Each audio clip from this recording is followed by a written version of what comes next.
大家好，我是基德。最近给亲戚家小孩辅导作业，碰上一篇阅读理解，叫《终身做科学实验的爱迪生》，看得起一身鸡皮疙瘩。从11岁开始做科学实验，直到他84岁去世，他整整做了73年的实验工作，所以我们称他终身做实验的科学圣人。他每天做10几个钟头工作，他的一天抵别人2天。他做了70年实验，就等于别人做了140年。身为一个知识区 UP 主，迎面撞上这种营销号句式，手臂上的蜘蛛毛瞬间扎起。于是教完孩子，我马上查了下这篇文章，原来作者是大名鼎鼎的胡适先生，一切突然就说得通了。抛开这位民国大师不谈，提到爱迪生，我在学生时代的印象就是他那句“天才就是1%的灵感加上99%的汗水”。这句话鼓舞了我整个少年时代，每天晚上勤勤恳恳抄作业。我已经不是第一次这么干了，准备长大用汗水出人头地。后来长大了，有天突然在百度看到原来还有下半句，但那1%的灵感是最重要的，甚至比那99%的汗水都重要，气得我破口大骂。这些做名人名言的真该死啊！让我们这些没有灵感的人多走30年弯路，直接躺平算了。但等我把人生的黄金几年都躺掉，突然有天又在知乎上看到有人溯源辟谣，说爱迪生其实没有说过那后半句，全是别人编的，他意思就是汗水很重要，气得我头发一夜之间全白。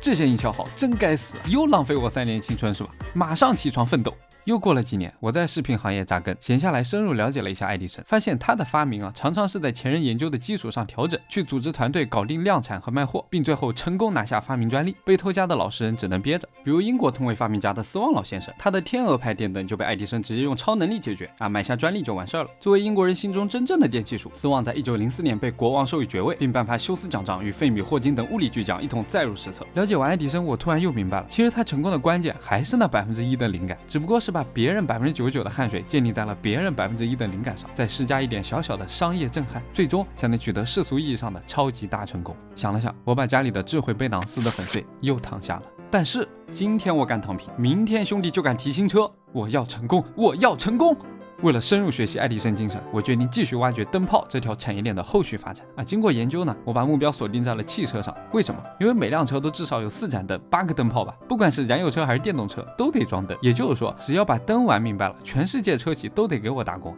我查了一下，最早的车长这个样子，它是没有灯的。当时玩得起车的投胎达人呢，也就只能白天显摆，晚上玩不了。为了解决问题，有的车主开始在车上挂个煤油灯或者点个蜡烛，营造出一种全自动霍格沃茨马车的感觉。车第一次装电灯是什么时候呢？那要追溯到1898年，当时就有一个叫哥伦比亚的厂子醍醐灌顶，把电灯硬塞到了车上，纯手工打造。当时属于天顶新科技选配得狠狠加钱，这我觉得还是值得。你想放到那个年代，只有你的车会发光，晃得对面来车毫无还手之力，那是什么睥睨众生的感觉？你再看现在那些超级豪车，卖到2、3千万，有什么特殊的天顶新科技吗？没有你有本事把磁悬浮给我弄上去以这个给车装灯创意的牛逼程度，可想而知，一出来大家就全抄了。于是后续10年，底特律流水线全面开动，给所有车都装上了电灯电灯产业链开始做大做强。但比较搞笑的是当时只发明了大灯，还没有想到发明转向信号灯，所以当时的人开车转弯的时候呢，还是要把手伸出去比一下大拇指的。那第一个发明转向信号的是谁呢？我又一查，发现竟然是一位有着初代电影明星之称的女演员佛罗伦斯·劳伦斯。她当时没做电灯，而是整了个机械装置在汽车上升旗，想往哪边转弯就往哪边拉摇杆，异常硬核。这时候就有人说了，这又不是电灯，你提它干嘛？巧了，我查资料的时候发现，这位女演员虽然没有发明电动信号灯，但她初代影星的称号却又和本视频的主角爱迪生有关。那个年代电影行业刚起步，公司担心演员演个电影出名了就会膨胀就会自抬身价，片酬歘了一下就上去了，这怎么办？于是巨头爱迪生的电影公司呢就想了个办法，干脆不公布演员的名字，以后大家都是牛马，谁也不会出名了，一劳永逸消灭演艺圈贫富差距。这种天才般的想法一经推出，马上成为电影圈不成文的规矩。劳伦斯小姐当然就是这样一个牛马，她一直闷头演戏，还好脸是她自己的，公司抢不走。慢慢的呢，人气就越来越高，大家都觉得每次看到这个妹妹好像都挺好看的。然后突然有一天，资本内斗了，环球影业创始人莱姆勒就想，如果我把这个妹妹捧红，做她的经纪人，那她出名了，我岂不是也能赚钱？只要我能控制的明星，那不就是好明星吗？片酬提高就提高呗。于是劳伦斯就这样成为史上第一个实名亮相大荧幕并打出名声的女演员，加上老板砸钱买推广，一时间名声鹊起。后来莱姆勒的环球影业还在专利诉讼上告到了爱迪生在老爱身上连赢2次。大家没想到吧？爱迪生、电灯、车灯、女演员，最后又回到爱迪生。你以为我聊歪了？其实没有。OK， 正经的转向灯商用得等到1929年，长这个样子，没离间手工匠心打造，踩刹车下面这个黄灯还会亮停车就亮红的，可以说和现在的灯已经没有什么区别。再往后，卤素、激光、LED， 一代新灯换旧灯，灯灯灯灯灯灯。这时候可能有人会说，灯做到现在应该是做到头了，亮度够了，你还能干嘛？产业夕阳了，舒医师，记得跟你混还是无法成功。大错特错，车灯卷到现在，你觉得它还是灯吗？它的造型、发光的方式、科技含量，每一项都可以卷，让更多的人就业，可以成为探险者们最终选择一辆车的决定性因素。我举个例子，远光灯设计初衷是照亮远方，对吧？但有个问题啊，前面只要有人或者有车，你就不敢开。如果是对向来车，你怕给人眼睛晃晕了，直接撞你；如果同方向的，你给人后视镜弄得太刺眼，别人真的会骂你全家。而且根据我国交通部统计，在夜间行车事故中，远光灯造成的事故占到3到4成。那有用户痛点不就是商机吗？大家也可以想想，你要怎么解决这个问题啊？这里可以提一下，我先吸一口气啊。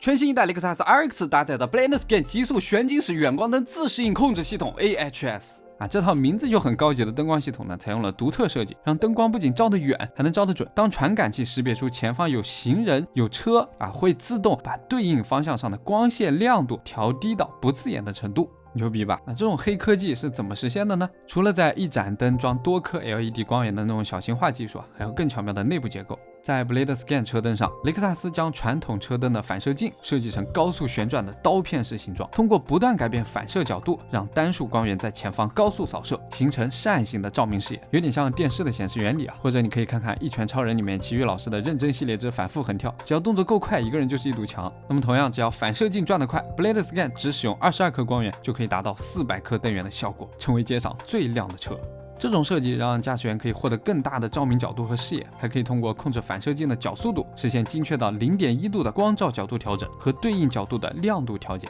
不需要跟对向来车进行对射，不需要你每次都自己关一下大灯。BlendScan 在路上既让你璀璨发光，看清很远的前方，也全自动优雅的替别人留出空间，用科技践行低调谦逊的东方人文精神。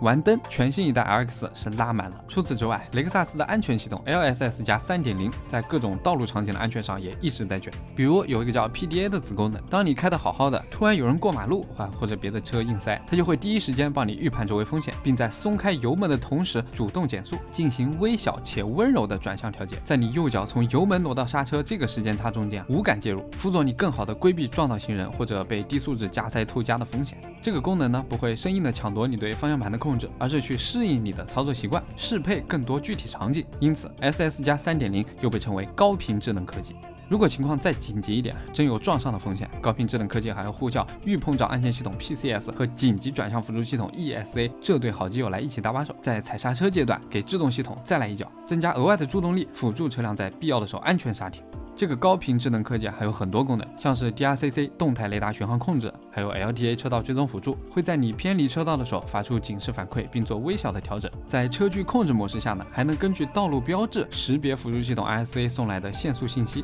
帮你快速调整车速的限制。全新一代 RX 这辆车就像一位严格又细腻的好管家，提前帮你考虑和预演了各种安全隐患场景，在你遇到麻烦的时候及时点醒，并暗中帮你解决掉一部分麻烦。这样细致的安全配置让人开得放心。最后我们总结一下，车灯从出现到不断升级，一路都是沿着以人为本、提升驾驶安全的方向去卷。而雷克萨斯这样将科技融入到各种细节的做法，不仅是对汽车未来方向的一份回答，也是回归以人为本的科技理念和坐车信条。而科技进步之所以感动人心，正是在于它能不断让我们的生活变得更好。那么这期视频就先到这里，拜拜。